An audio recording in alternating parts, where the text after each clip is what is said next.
Welcome once more, ladies and gentlemen, to the Adventures in Historyland YouTube channel.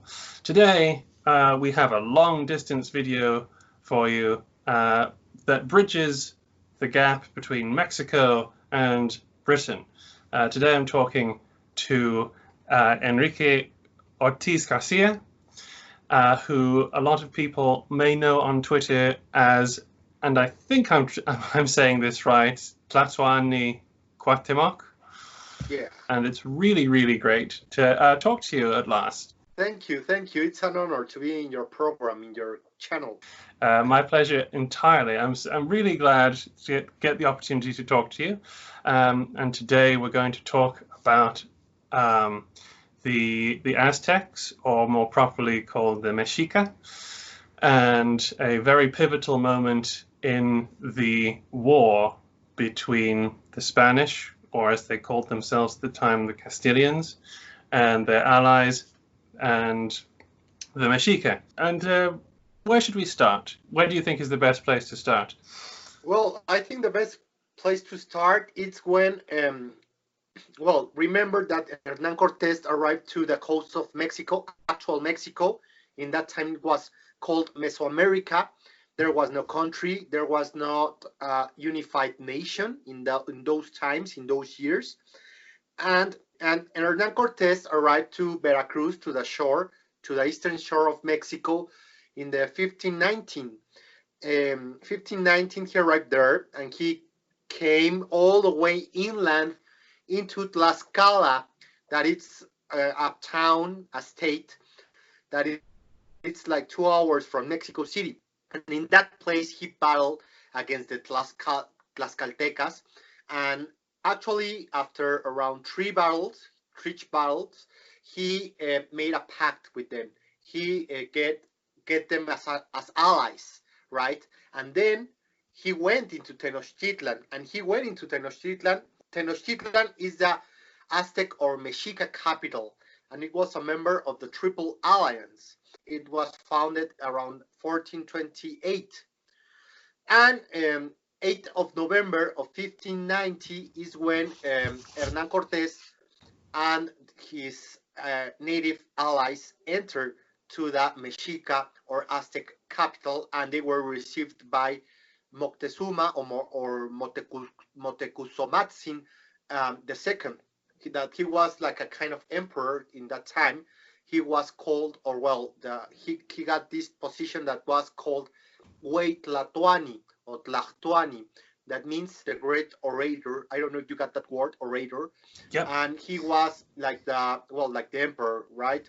Everything went smoothly till 1520, when around May, there was another Spanish fleet arriving to the coast, eastern coast of Mexico, in the modern state of Veracruz, and it was this navy, because it got more than around 18 boats, ships, was commanded by Pánfilo de Narváez, and he got this objective of defeating and capturing Hernán Cortés, because remember, he just left Cuba, and he was in open rebellion with the governor of Cuba, and that caused a lot of problems.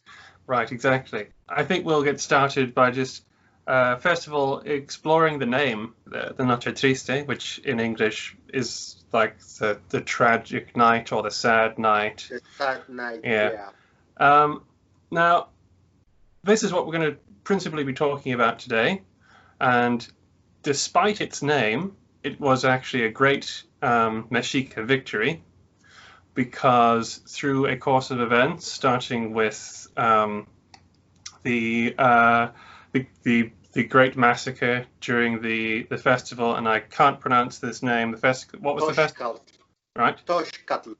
Toxcatl, instigated by one of Cortes's lieutenants, Pedro Alvarado.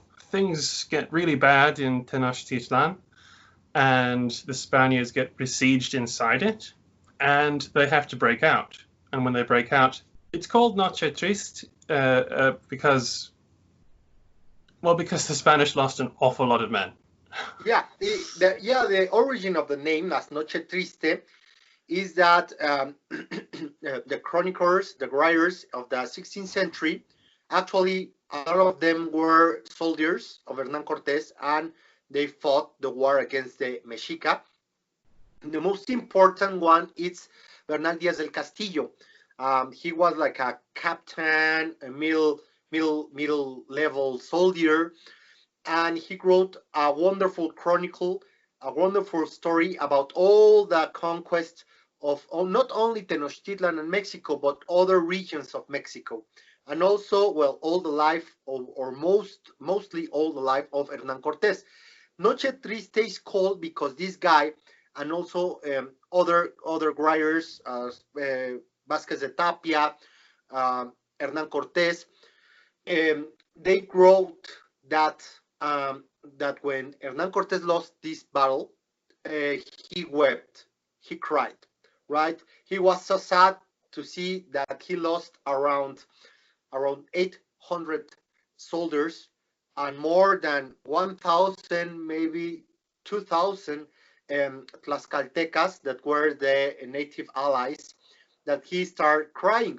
So, and there is also a legend, it's kind of myth, right? Because it didn't actually happen, that when he arrived to to a town called Popotla, when he finally exited and he finally escaped from Tenochtitlan, he just sat on a tree, a huge tree. We call it ahuehuete.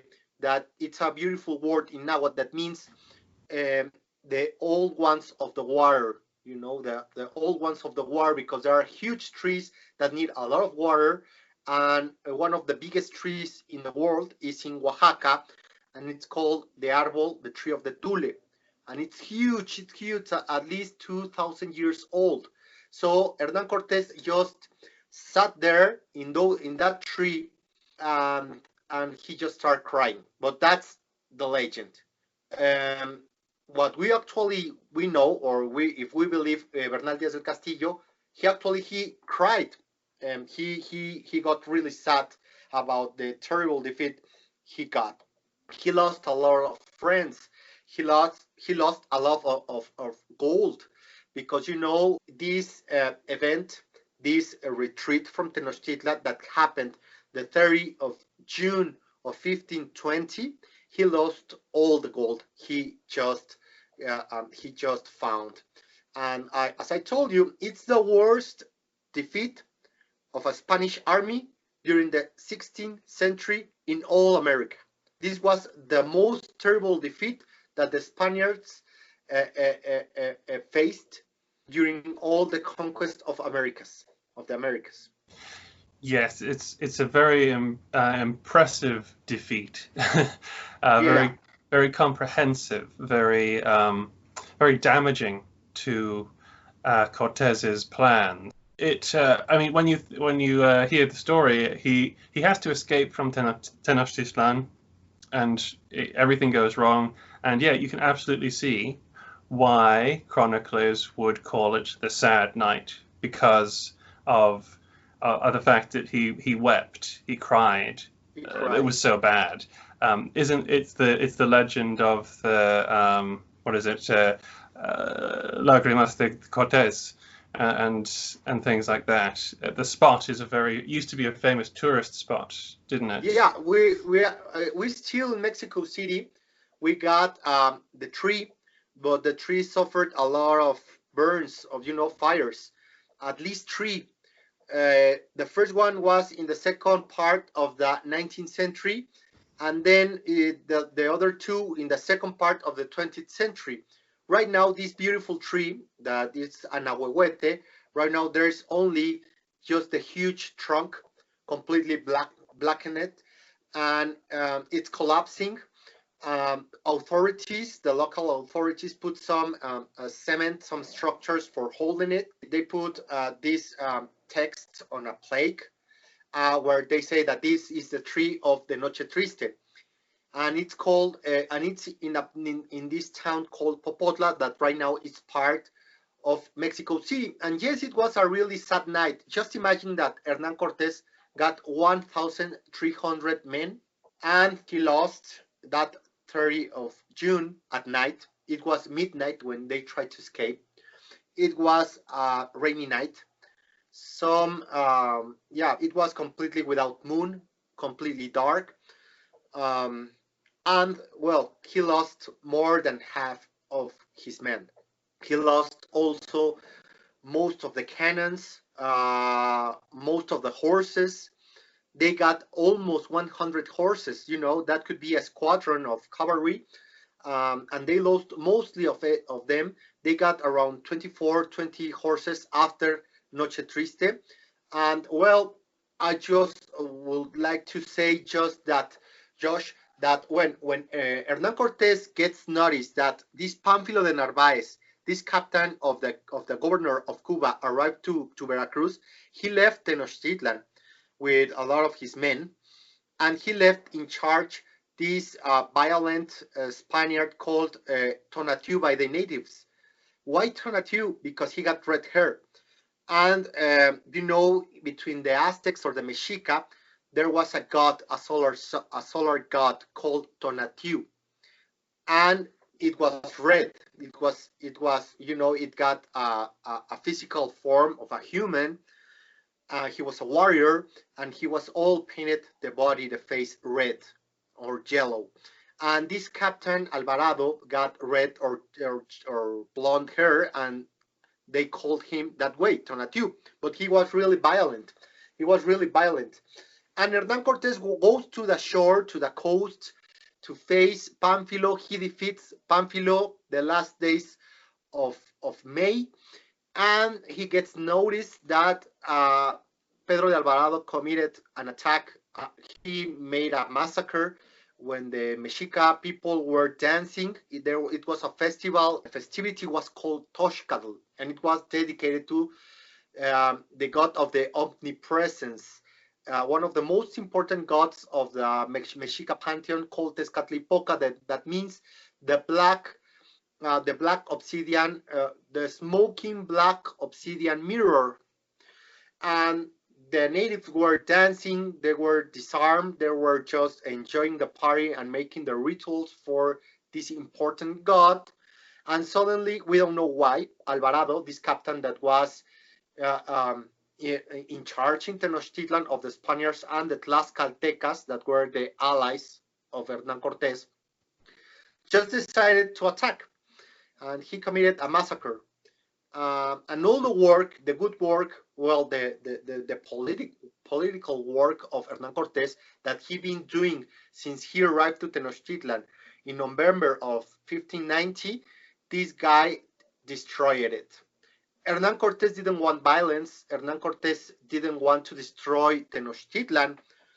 Hernan Cortes wanted to preserve this beautiful city that was one of the most astonishing places in human history, because it was an island in the middle of a lake, and it got temples that were at least 45 meters high, and it was all painted with bright colors, and they got channels like Venezia, right? Venezia, this beautiful Italian city, and it was marvelous with artificial islands.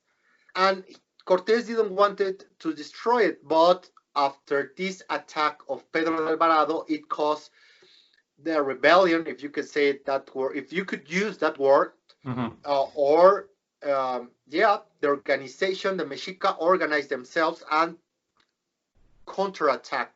Pedro de Alvarado was with around 130 Spaniards in Tenochtitlan and maybe 1,000 Tlaxcaltecas. So it was a really small army if you consider that he was in a lake, in an island in the middle of a lake, with in a city that got at least 150,000 population. So yeah, they got inside the Moctezuma's palace.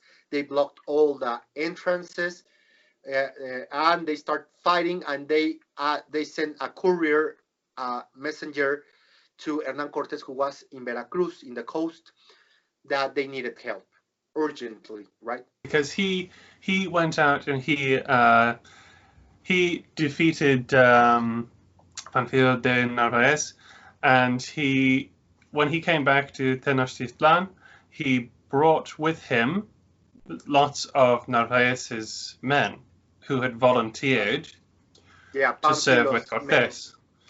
And then they all get trapped inside, because when Cortes gets there, he realizes he's lost control. He tries to regain control by using Moctezuma, but that doesn't work either. Moctezuma gets killed. Yeah. You know, Moctezuma gets killed. Yeah, it doesn't work, and the Spanish have to get out. And the only way out, as you said, Tenochtitlan is this amazing city in the middle of a lake, which the Spanish had never seen the like before. They said it was the most amazing thing they'd ever seen. The only way off is the causeways, which lead. Exactly. How many causeways were there? There were mostly all historians say that there were only 3, but there were more. There was an important causeway that was from north to south. It started in the island and went to the south part of the lake. It was called Ixtapalapa Causeway. There at the west part, where mostly all the causeways were at the west and north part. We got at least 4 more, and the most important of it was Tacuba or Tlacopan Causeway, the one that Hernan Cortes used for escaping. But something important also, you were mentioning about, yes, originally Hernan Cortes brought with him only 450 Spaniards, right? When he arrived in 1590. But when he defeated Pánfilo de Narváez at the eastern coast of Mexico, he just talked with all the soldiers that were defeated. They were a defeated army, and he showed them the gold. He gave them arguments about all the riches and all the glory that they could get if they follow his steps, right? So mostly it was an expedition of around 800 soldiers, the one of Pánfilo of Narváez, and all of them, if they wanted or they didn't want it, they didn't get really the option, you know, they will get killed. They all went with Cortés. So that's the reason why he got 1,300 soldiers. And you have to add to that number all the natives, the allies, right? That were natives from Mesoamerica that were really angry. They were really, they were not in good relationships with the Mexica, because they were mostly subdued by the Mexica or Triple Alliance armies.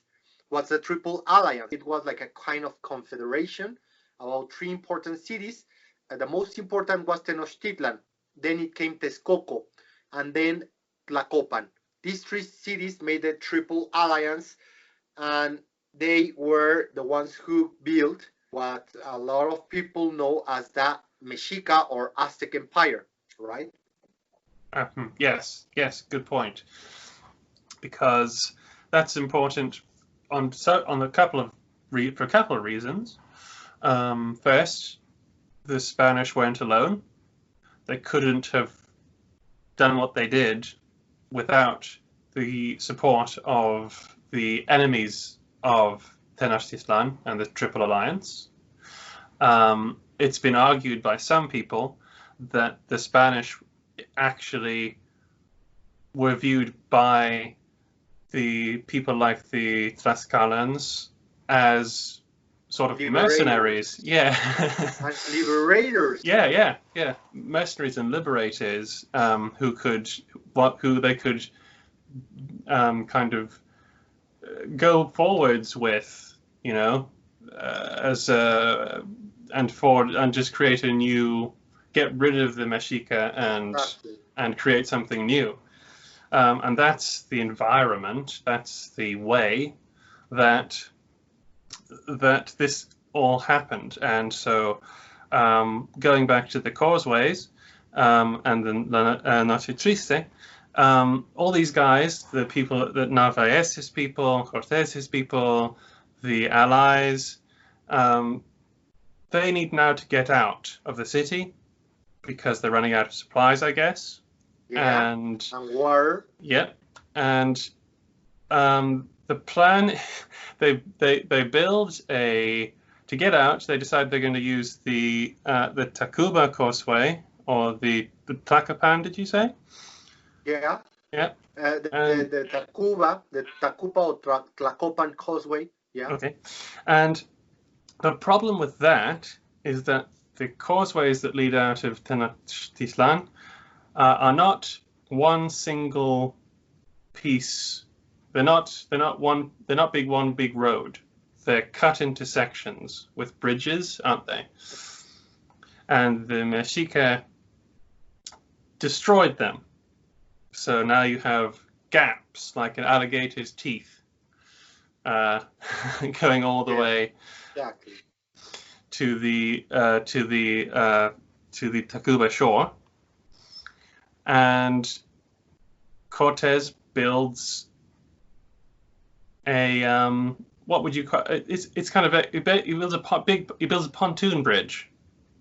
Pontoon bridge, yes, using the beams of the ceiling of the palace of Moctezuma, and he will actually, yes, like you were saying, that's a really important factor in the defeat of the Spaniards.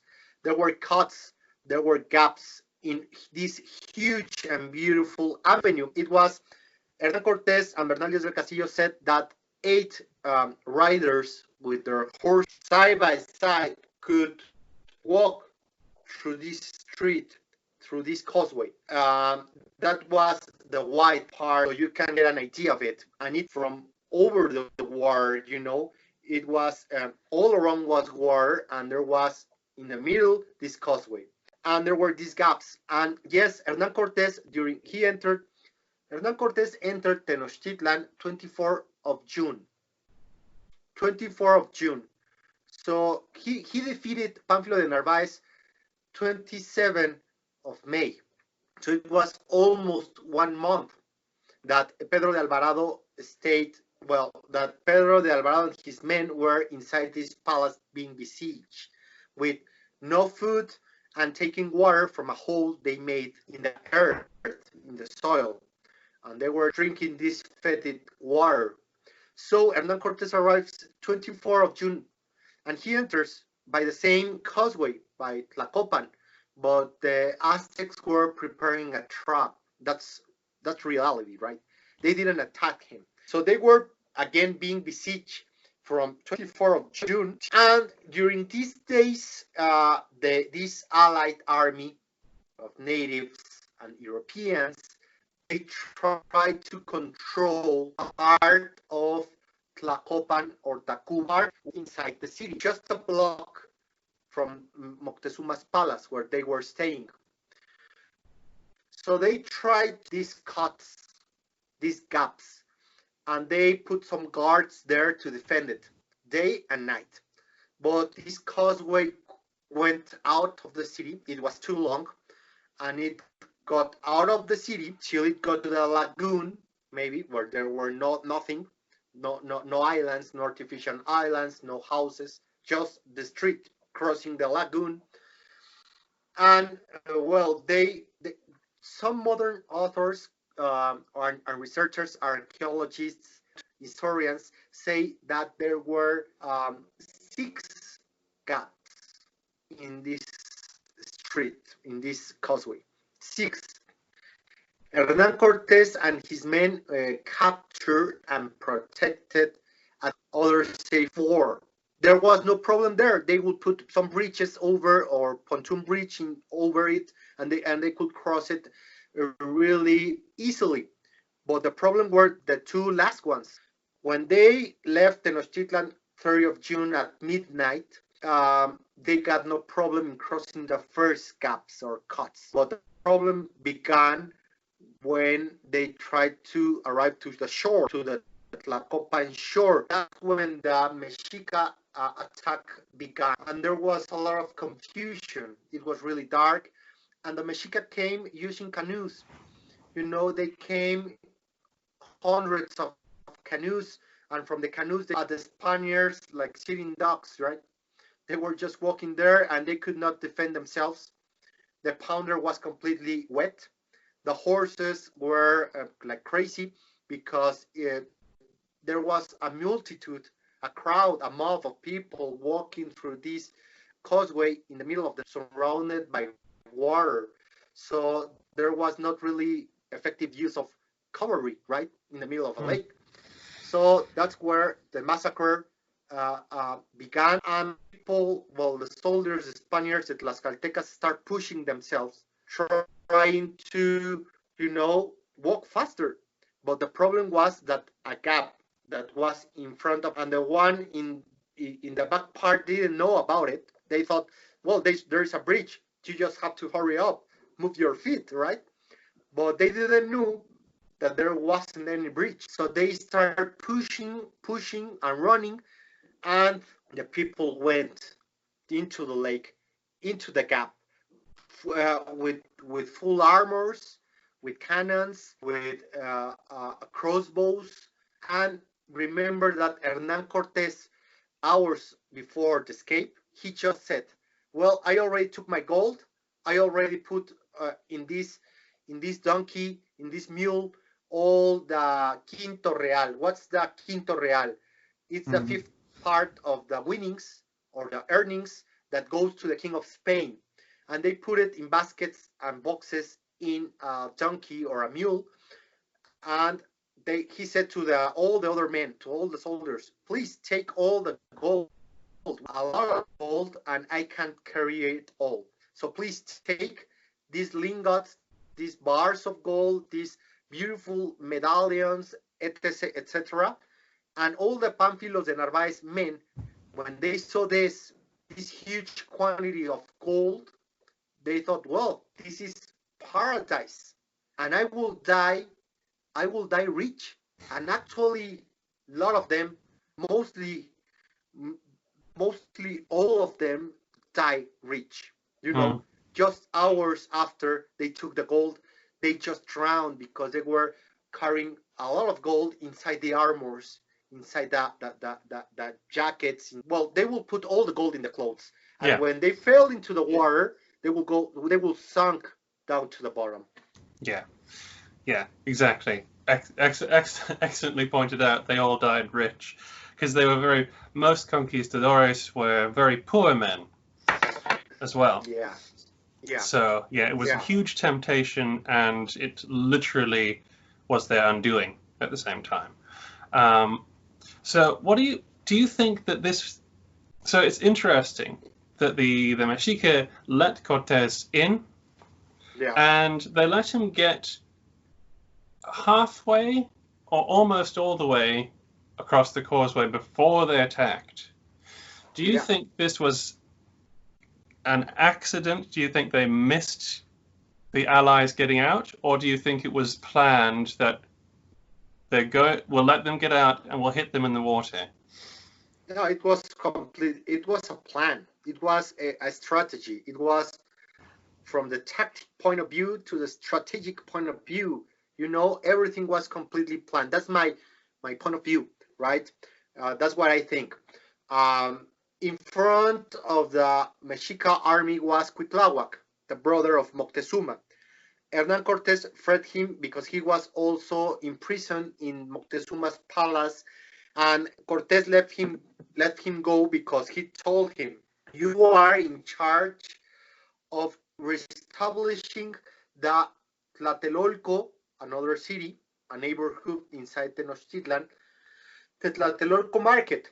And we let you go so you can reestablish this market so we can get food.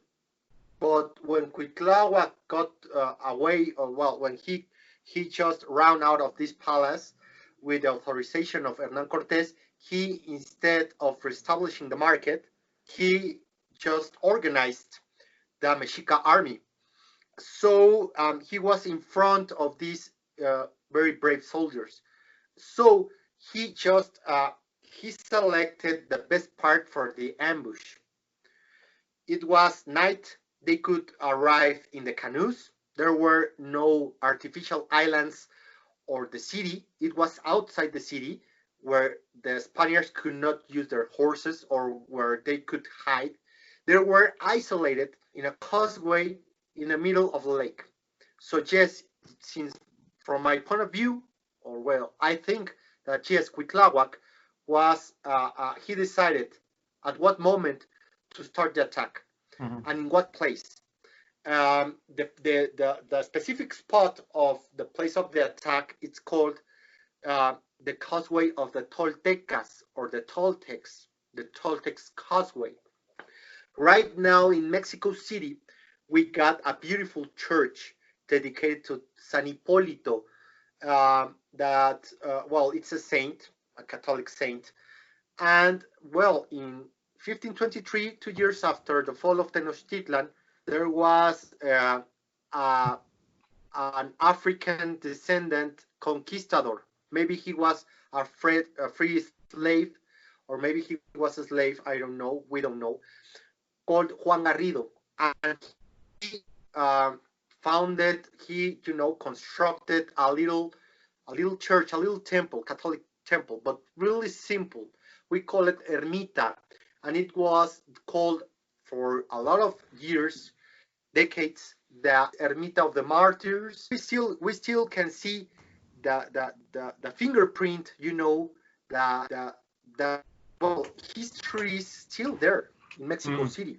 You can still see the tree. You can still see this church, this Ermita of the Martyrs. So it was a huge success, a huge event in the history of Mexico. Great. And so you have this battle, and it's called traditionally La Noche Triste.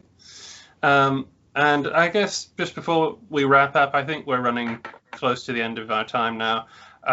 I wanted to ask just two questions. First of all, I can see behind you some Mexica weaponry. Yeah.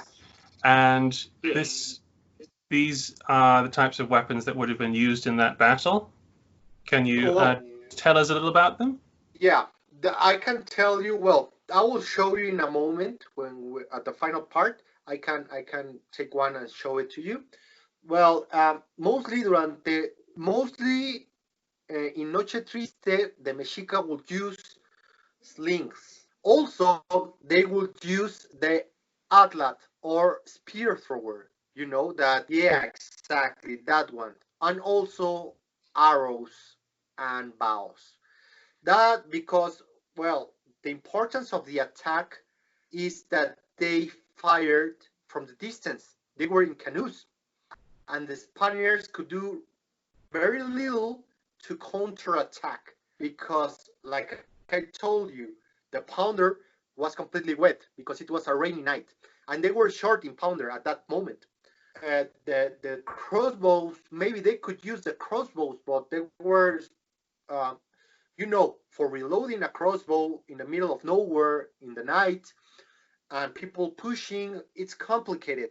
This weapon is not designed for this kind of combat. So the Mexica people could use all these missile weapons from the distance. They will, maybe it will be the first wave of attack. And then they will come into the causeway with the canoes, and they would use just this kind of weapons, the maquawit and some wood mace, mace, right? Yeah. Spheric head made of wood. It was called quauloli, or some spears, but mostly the infantry, the shock infantry or the elite infantry of the Mexica people would use this maquawit. I will show you in a moment. Maybe you should ask the second question, and then I will take it out and show it to you. Okay. What do you think the battle... I mean, first of all, this battle shows that the Spaniards are not the legendarily invincible fighters that everybody talks about. The Mexica absolutely outfought them here, and they were they weren't afraid of them at all, of No. their steel or their horses or their guns. They were just there to fight like soldiers. So that's a really good point for the audience to take away here.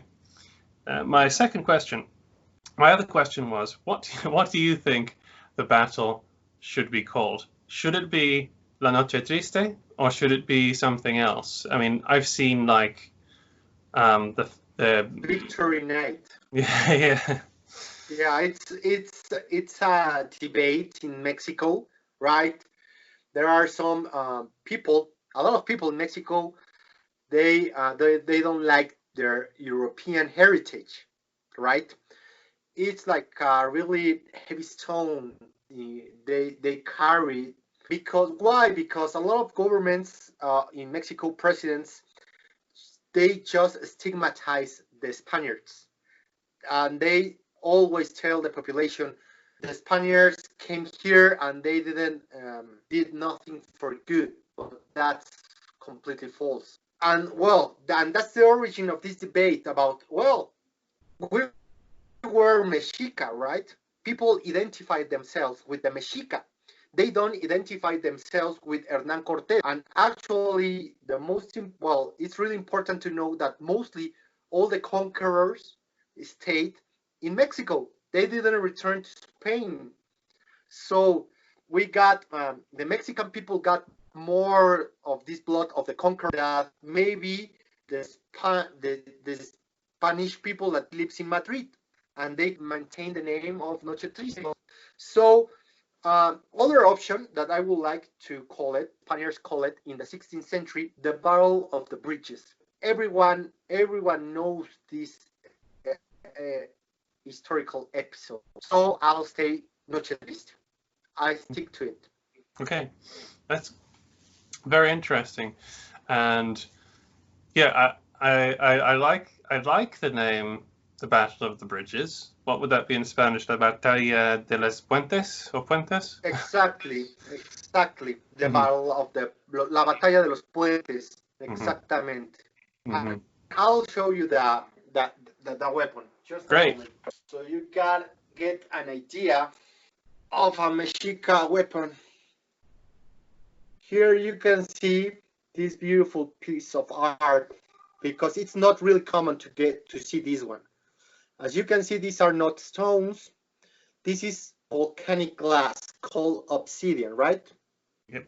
And as you can see, it's really sharp. Well, mine already lost some of its sharpness, but it's really sharp. You could behead a person with this, cut a hand, an arm, a leg, even kill a horse. There are chronicles about that. They will kill a horse with a blow of this weapon. It's wood, carved wood with beautiful, designs of pre-Hispanic designs. Fire and water. And there you can see, well, the blades. It's really complicated to work and get this kind of really sharp blades. It's almost a lost technique. Some archaeologists are still working on it. And well, this is the macaw wood. Right? Fascinating. That's a really great object there. And yeah, I was thinking the same thing. I think Bernadette actually says that, I think it was against the Tlaxcalans actually, that they cut the head off a horse. Yeah, they killed a horse. The Tlaxcaltecas, when there were enemies of Hernan Cortes, with a blow of this kind of weapon, will kill a horse. They will cut there is some that say that, that they will behead the horse, or if they will kill it with a single blow in the chest, right? So yes, it's really a really nice recreation, but also it's really fragile. It's really fragile. You can give only a couple of blows with this, because this is glass, volcanic glass. Yeah. It breaks. Yeah. If this will fall from my hand, it will completely break apart, all the blades. That's the reason why it's so fragile. But they will, well, you could give some mortal blows, and then it will be useless. It will be just like a club. mace. Yeah. Right? Like a club. Yeah, club. So, well. Yeah. Yeah. And so do you think that, I mean, the way you've described the battle, it sounds like there's a lot more to the old idea that the Mexica fought only to wound, you know? Do you know that that discussion about how they... Yeah. Well, they got weapons for killing. Like you will kill a person with a blow of this, with a single blow. They got different kind of wars, of warfare. They got different kind of warfare.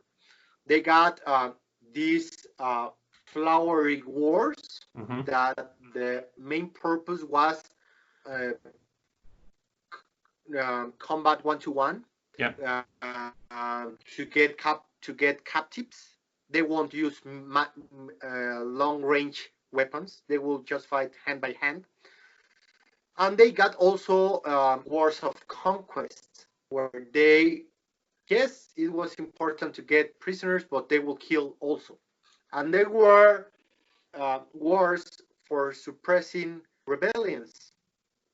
And there, the main goal was to defeat, burn the town, and kill and imprison wherever they could.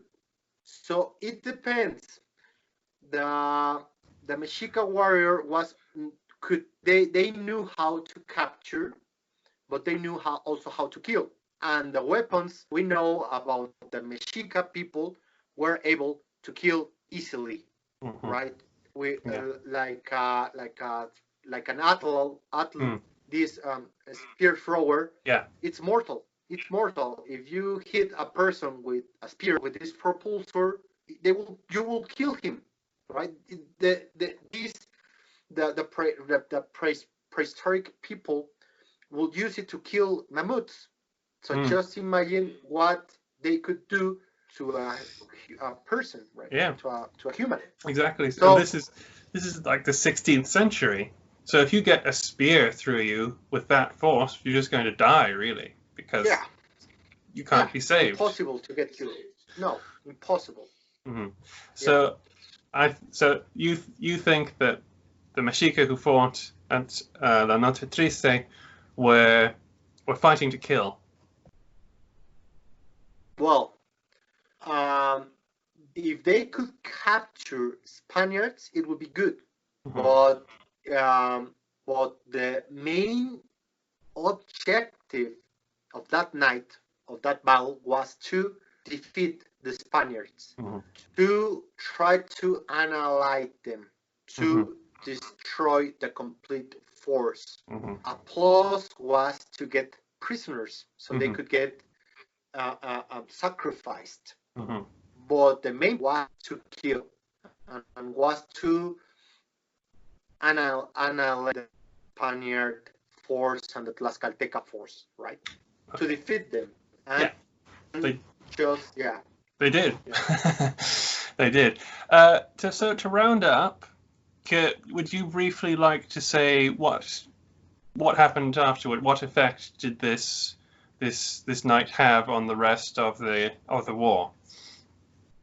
Well, I don't know if in the world, but Hernan Cortes, after he got defeated, he went to Tlaxcala, where there were his allies, and he stayed there, and he started a campaign, a punishment campaign, with all the towns and kingdoms that helped the Mexica people. So he started destroying different towns, making slaves, the natives. And then the next year, 1521, he started surrounding Tenochtitlan Island, defeating by arms or by politics, diplomacy, start defeating or making alliances with all the other towns and finally Well, in April, the last days of April, they put a siege to Tenochtitlan. In local history, well, it's a symbol. It's of the resistance of the American natives against colonialism, and how they got to a great level of development, that they were able to defeat soldiers, explorers of Spain, that they got huge technological advantages like horses, like powder, like steel, but still they got defeated, a terrible defeat. That will be like the most important thing of this historical event, the resistance of the American natives and their capabilities, right? Yeah, absolutely agree. I absolutely agree. It's a very, very interesting event for that reason, because I don't think a lot of people just brush over it. It's between Cortes arriving in Tenochtitlan and Otumba and the siege and stuff like that. But it's a pivotal moment in the story of the conquest of Mexico. And thank you so much for talking with me about it today. It's been an absolute pleasure. Thank you, Josh, for the invitation. It was a pleasure. And maybe when I get my book released, we could do another session. So many of your comrades, of people in Britain, that they know how to read and write, maybe read Spanish, could get the book. What do you think about it? I think that's a great idea. I think we should definitely do that. Thank you, everybody, for watching. I'll put out all the links for Enrique's Twitter and his website and everything in the description box below, so you can go and follow him and interact with him and tell him how great his weaponry is on his wall. And we will see you again next time for another adventure in Historyland. Thank you for watching.